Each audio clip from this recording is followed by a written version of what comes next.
For the career summit, I chose to look into two careers that both interested me, but I wanted to research one that you need to go to college for and one you can go to trade school for.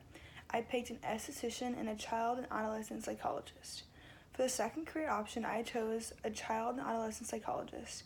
I started to become interested in this career after taking psychology and learning about the career and the tasks and duties you have.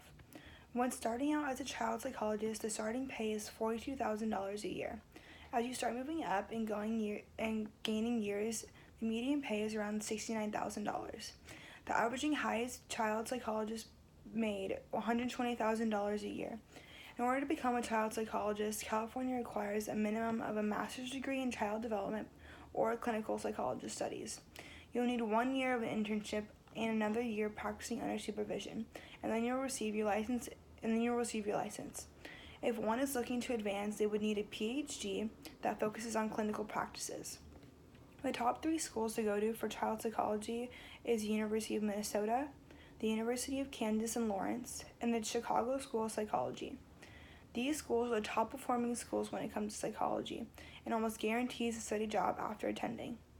The yearly cost of becoming a child psychologist in these universities is around $60,000 to $70,000 in tuition fees. Some of the main skills required in becoming an adequate psychologist are communication, empathy, trustworthiness, problem solving, decision making, and self-awareness.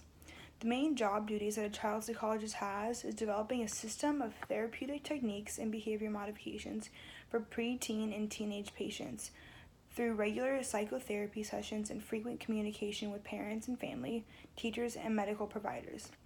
Child psychologists dive into many different developments like language, motor skills, social skills, environmental factors, moral understanding, cognitive functions, and identity formation.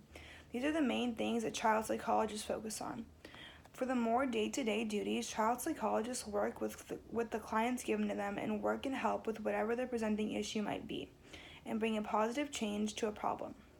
According to the U.S. Bureau of Labor Statistics, they are indicating that employment opportunities for clinical counseling child psychologists are expected to increase by 15% between 2018 and 2022, with an employment growth of 8% in the years 2018 and 2019. After researching on how to become a child psychologist and looking at this career overall, the path does interest me, but if I become serious about the career, I would need to research more and shadow an actual child psychologist, because the schooling process and the cost that goes into it is time-consuming and costly. But overall, I do see this as a potential career that I could go to into the future.